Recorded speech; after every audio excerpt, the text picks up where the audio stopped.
Wow, I've really hit a nerve with my last video. Pre-authorization charges are starting to get ridiculous. There's a link to that down below if you haven't seen it yet. It provoked a real storm of comments and a flood of real-life examples of just how appalling and illegal pre-authorization really is. I promised I'd get out there and name and shame, and I've done just that. My initial results will shock you.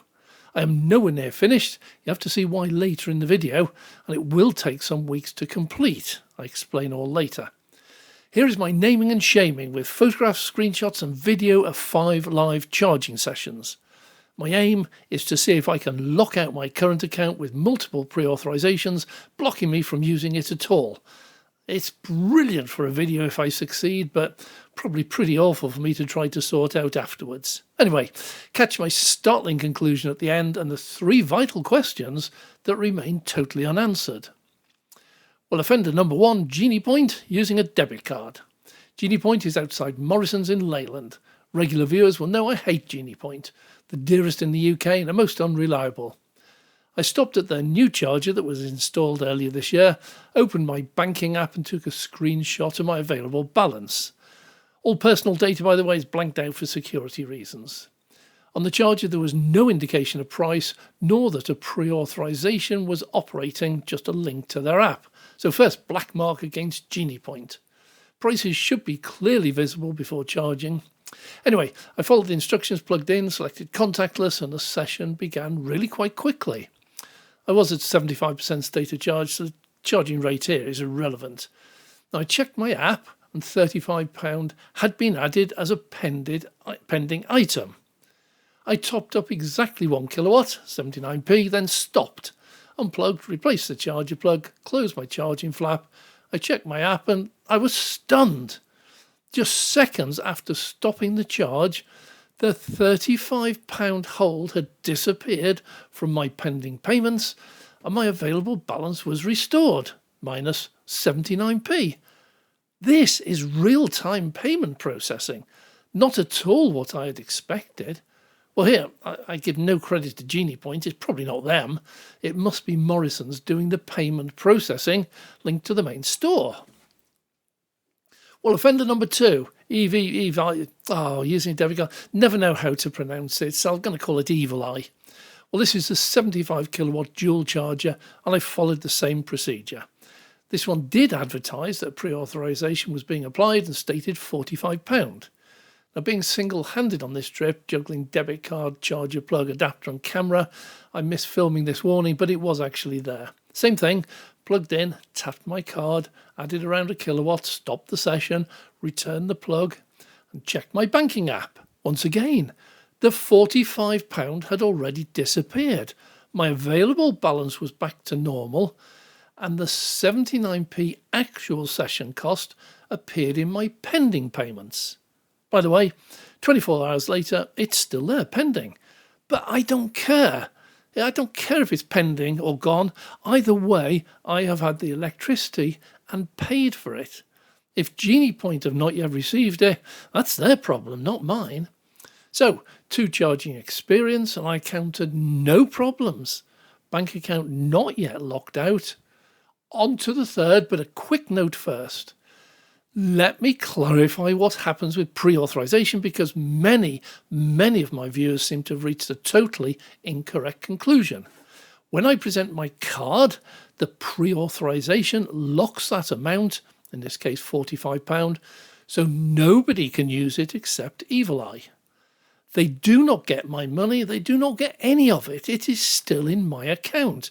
It's just locked until they release it, and only they or the bank can release it. I can't spend it. EVYVE don't have it. So anyone out there thinking EVYVE get my money and sit on it earning interest, sorry, but that is just not true. But the shock here is that the second I finished charging, EVYVE released the £45 and the 79p was added to my payment pending section. This is all in real time. Oh, by the way, I'm also impressed at getting exactly 1 kilowatt added. Anyway, on to the 3rd. Offender number 3, Osprey, using a debit card. There are 2 75 kilowatt, quite old chargers, and I repeated the process. And this time I had an issue. My charger port is on the rear left, and these chargers are dual CCS2 and CHAdeMO. The Polestar, already charging, has their port in the same place as mine, and the cable easily reached. I was on the opposite side and found the cable didn't reach, nowhere near, and had to move the car really close to get it to reach. Well, again, not for this video, but the plugs and cables are excessively heavy, bulky and unwieldy.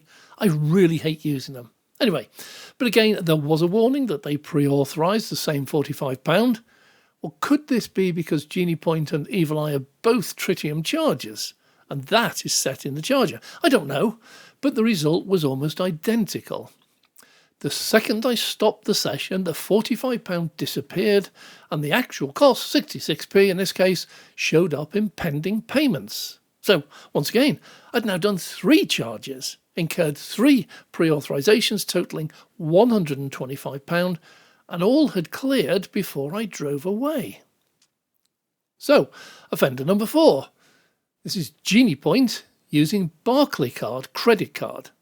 Well, reading the comments, as I always do, I notice many people stating definitively I shouldn't use a debit card, use a credit card. They don't pre-authorise these. So I did. I went back to Geniepoint the next day, did exactly the same again, but this time using my Barclaycard, and yes, it was different. Barclaycard Online app does not operate in real time. Unlike my current account, which is instant, they took several minutes after finishing charging before any transaction showed up on the app. And you're wrong. Barclaycard does pre-authorise. They took exactly the same £35 off my available credit balance, and that also disappeared a few minutes later, and my credit balance returned almost to its previous amount.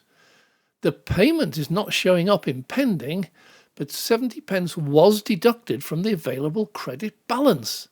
Again, real-time payments. So, fact 1, my Barclaycard credit card incurred pre-authorisation exactly the same as my debit card. Now, can I make a really serious request? Please do not send me comments telling me I'm wrong, and you know about a guy whose wife knows a woman who, yeah, you know, you get the picture. I did this. I filmed it. This is what actually happened to me this week.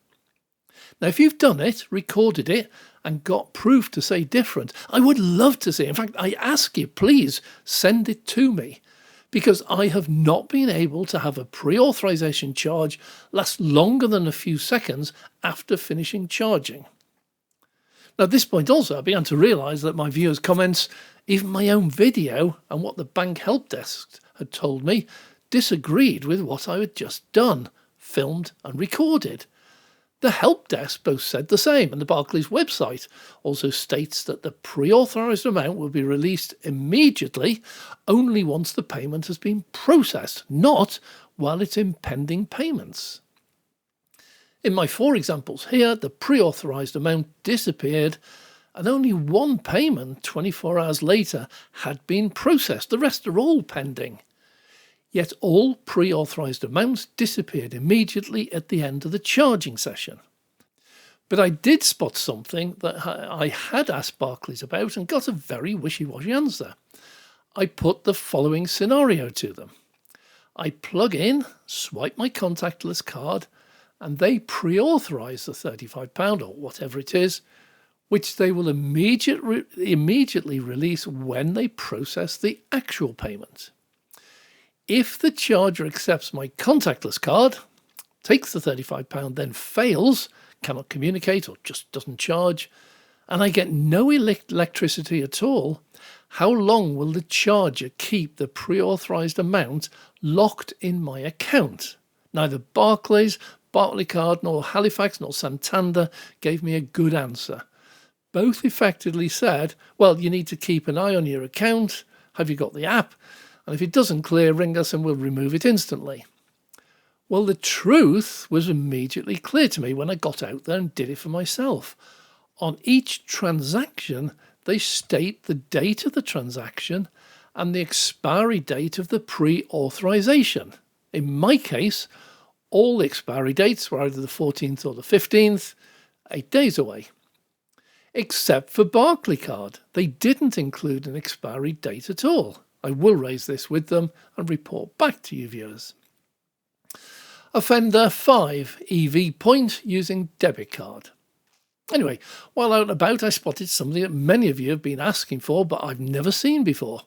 On the M61 at Rivington Services, run by EG, which is Euro Garages, I spotted this illuminated sign on the slip road. They now advertise the price for the chargers they operate. Of course, I went in and had a look around. I was impressed, and this visit will be the subject of a separate video on its own in the next few days. But for this video, of course, I had to try out their pre-authorisation for myself.